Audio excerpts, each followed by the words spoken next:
Hoy vamos a trabajar otra forma del tiempo pasado en inglés. Vamos a aprender a construir afirmaciones, interrogaciones y sus respectivas respuestas del tiempo denominado pasado perfecto o pasado participio, que es lo mismo.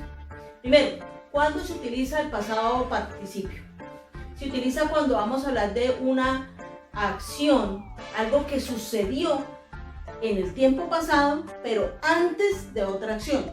Es en ese momento en que se debe utilizar el tiempo pasado perfecto. Entonces, acá tengo una oración en español para poderlo identificar. Lo primero, debemos notar aquí que dice, él había conseguido el dinero. Había. Esta es la palabra clave, la que nos dice en qué tiempo está, porque este había va a ir después de un verbo, ¿sí? Entonces, así es que nosotros en español identificamos el pasado perfecto. Y esa palabra había va a ser nuestro auxiliar en inglés, que va a ser utilizado con el had. Es lo primero que debemos identificar. El had es el auxiliar de este tiempo perfecto. Va a ser las veces de había. Yo había, tú habías, él había, ella había y así sucesivamente. Conseguido. Ese es un verbo que está en su forma pasado participio.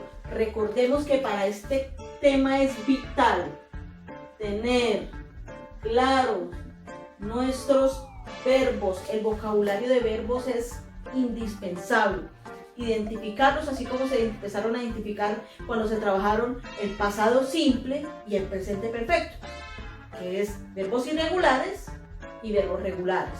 Los regulares son aquellos, recordemos, que se caracterizan porque en su forma pasado tienen la terminación ed. En cambio, los verbos irregulares, como conseguir, son verbos que cambian. Porque recordemos, conseguir en presente, get, en pasado, got, y en participio, gotten. Entonces es un verbo que tiene tres modos, get, got, gotten. Vamos a utilizar esa tercera forma, conseguir, conseguí y conseguido, que es la forma del participio. Bien, vamos a ver cómo queda la estructura, the structure of this topic. Entonces, la fórmula sería,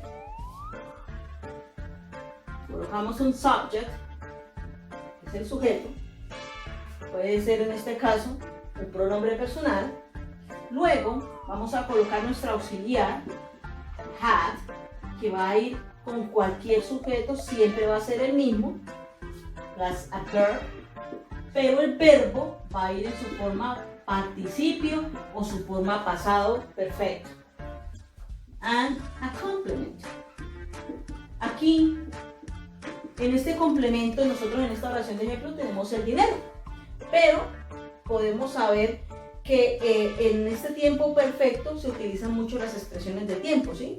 Él había conseguido dinero la semana pasada, el año pasado, antier, expresiones que hacen referencia al pasado. Bueno, entonces, ¿cómo quedaría construida esta oración de ejemplo utilizando la estructuración gramatical y convirtiéndola en inglés? Sujeto, en este caso es él, he. Me dice, coloque el auxiliar, had, o sea, ya quedó él había. El verbo en participio, el verbo conseguir, get, got, gotten, ya sabemos que lo utilizamos en su forma participio. ¿Cuál es la clave de estos verbos? Memorizarlos, utilizarlos, trabajarlos mucho para irlos aprendiendo, porque esos son los que tienen cambios y no tienen, recordemos, no tienen ninguna norma que nos pueda ayudar a orientarnos en su construcción. No tienen, solamente hay que aprendérselos. Y en este caso el complemento es el dinero, the money. The money, the money. Bueno, acá tengo la construcción gramatical de la oración. Subject plus the auxiliary had plus the verb in participle, gotten, and the complement. Ahí tengo la construcción gramatical de una oración afirmativa utilizando el pasado perfecto. Ahora, ¿cómo hago yo una pregunta? Muy sencillo.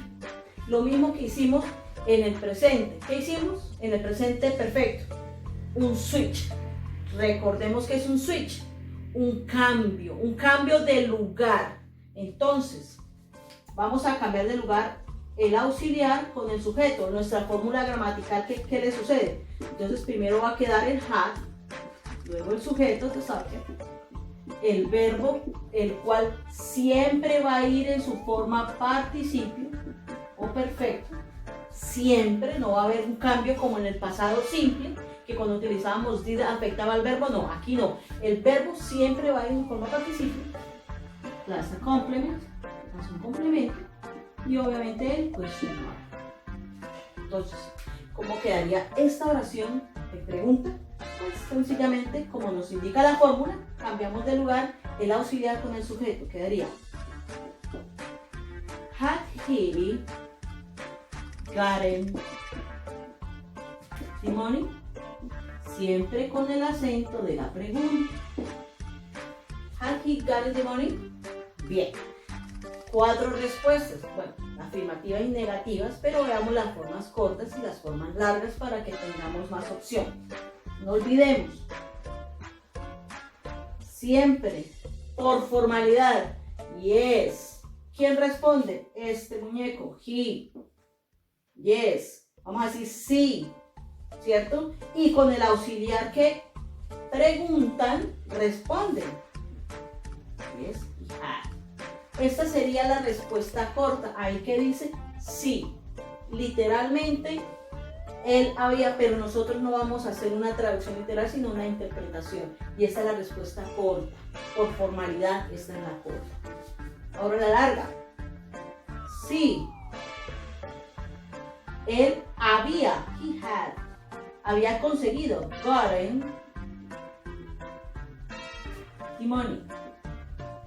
Esta sería la respuesta afirmativa larga. Ahora, nos vamos para las negativas. La negativa corta, no, Anita, he, y el auxiliar lo vamos a contraer con nuestro apóstrofe, como hacemos con la mayoría de todos los auxiliares en la negación, y queda hadn't. No, he hadn't. Ahí que dice, no. Y la larga, no, he hadn't. No, él no había ¿qué? Conseguido, gotten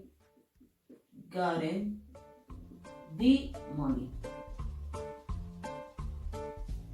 Entonces, importantísimo resaltar, notemos que en todas las formas en donde aparece el verbo siempre está en su forma participio o su forma perfecto. Y no olvidemos, pues en este caso no aplicó, que cuando nuestra pregunta, esto siempre lo recalco en todas las estructuras gramaticales, porque es importante que nosotros tengamos una coherencia, una lógica gramatical. En el caso de la pregunta, voy a dejarlo acá como una parte. Si la pregunta es con you, por ejemplo en el caso del singular, la respuesta va a ser con I. Si preguntan con you, respondemos con I. No va a haber pregunta con you y respuesta con you, por Dios. Y si estamos hablando del plural, el you del plural, o sea, ustedes,